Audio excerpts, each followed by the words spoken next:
Today is 15 January. I'm almost done with my grow space, my winter protection space. I started putting more stuff in here, and it's like the more I put in here, the more I realize that I have left out. So, got a Jubea. This Dicksonia antarctica, its canopy is huge relative to its size.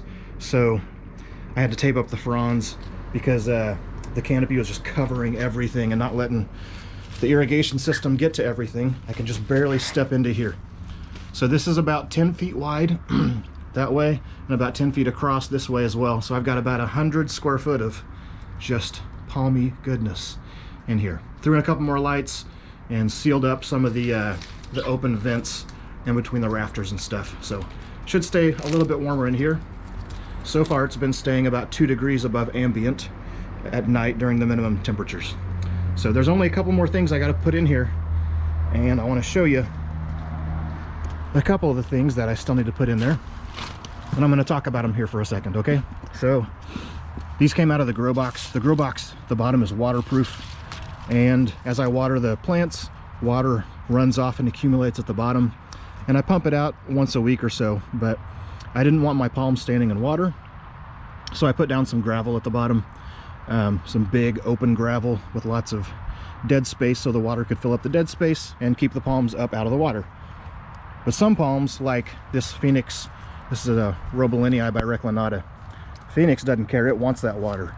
So pretty quickly, Phoenix will develop aggressive roots that dig down and soak up that water and whatever extra nutrients and stuff. I love seeing this. It's cool that palms have the ability to do this. And also it's kind of pretty in a, what's the word? Kind of a twisted, artistic kind of a way. That's not pretty like you could look at a woman and say that she's pretty. That's pretty in a little bit more of a primeval sense. So this is a Phoenix. Phoenix do that all the time. I've never seen a sable do this. This is a sable causearum. Got this past summer.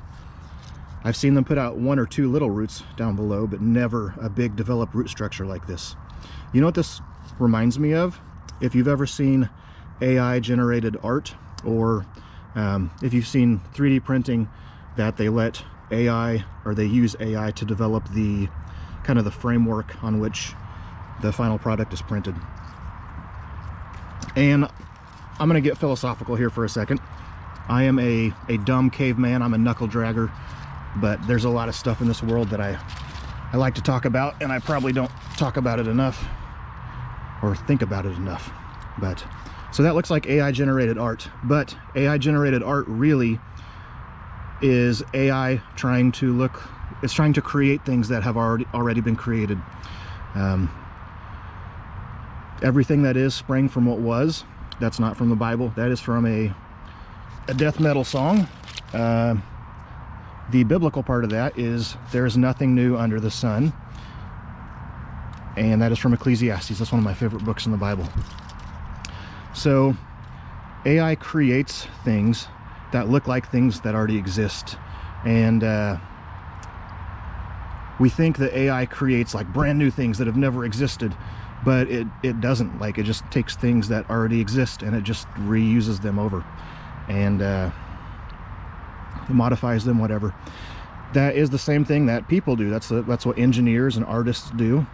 We take what we know and we see around us, and we try and replicate that in ways that suit our own personal interests.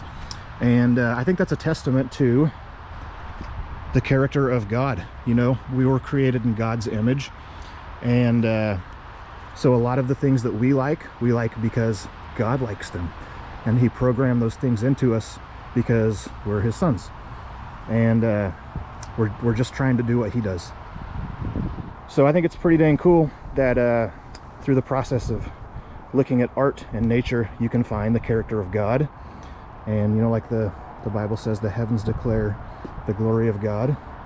And I think it's evident. If you look for evidence of God in nature, you will find it everywhere.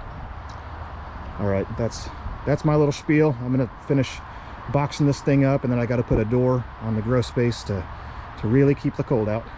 Bye.